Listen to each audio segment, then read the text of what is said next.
नमस्कार बंधुসকল আজি মই আপোনালোকক अनेक शब्द के लिए एक शब्द अर्थात এটা শব্দত প্ৰকাশ কৰাৰ কেইটামান ক'বলৈ ওলাইছো तो আহকচোন জানো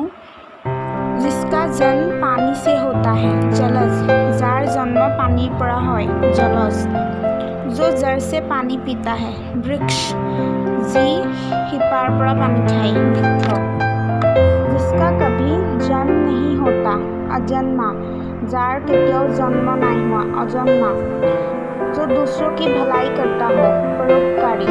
जी आनर ভাল करे বা ভাল চিন্তা करे परोपकारी जो पदार्थ खाने योग्य हो खाद्य जी पदार्थ खোৱাৰ যোগ্য जो साथ काम करता हो सहयोगी जी एकेलगे काम करे सहयोगी जो बोल ना सकता हो गूंगा